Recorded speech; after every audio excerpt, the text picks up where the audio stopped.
La primera etapa, que es etapa del análisis del problema. Dijimos que tiene 5 fases.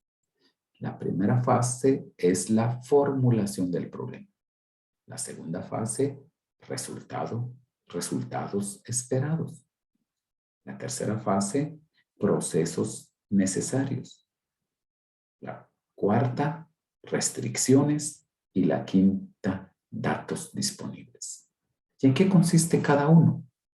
Formular el problema, básicamente, podemos decir, identificar cuál es el problema. Lo que está con mayúscula, eso sería, ¿cuál es el problema? En eso consiste formular el problema. ¿Pero de qué está compuesto? ¿Cómo vamos a ver cuál es el problema? Hay que leer varias veces hasta comprender. Si se puede definir mejor el problema, hay que hacerlo. Ahora, si está bien definido, pues así se debe. Tenemos que ver cuáles son las palabras que desconocemos. ¿Hay palabras desconocidas en el problema? ¿Sí o no? Y me pregunto, ¿alguna vez he resuelto algún problema similar? Tengo que identificar qué información es importante. Asimismo, debo de darme cuenta qué información que no me sirve, que lo puedo omitir. Formular el problema consiste en saber cuál es el problema, haciendo los pasos anteriores. La siguiente fase, resultados esperados. ¿En qué consiste esta fase? ¿Qué tenemos que hacer? Básicamente tenemos que preguntarnos cuál es el resultado que se espera en este problema. Asimismo, debemos de saber identificar en qué formato se entrega. Puede ser una entrega impresa o una entrega en digital. La tercera etapa, procesos necesarios. Los procesos necesarios se concluye con lo que está en mayúscula. ¿Qué fórmulas necesito para resolver el problema? ¿Qué fórmulas necesito para llevar a cabo mi plan?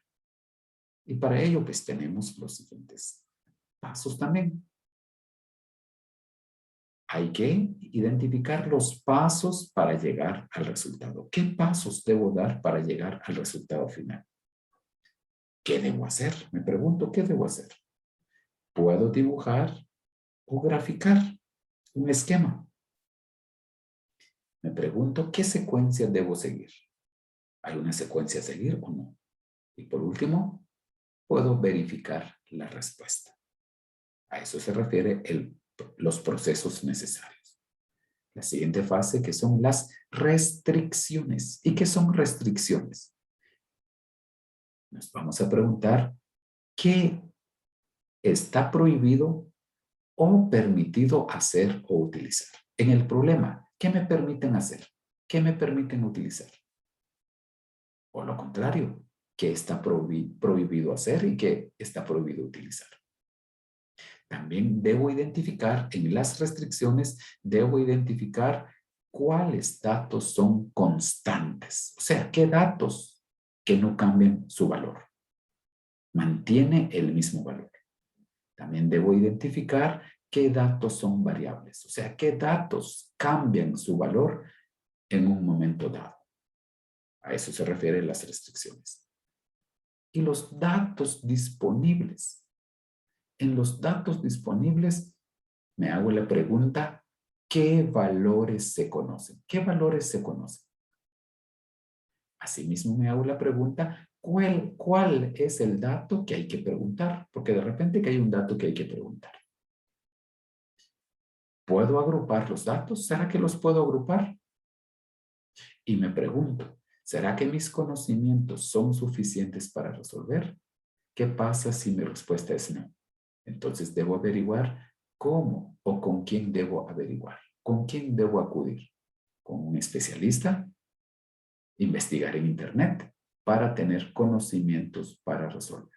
Estos serían las 5 etapas del análisis del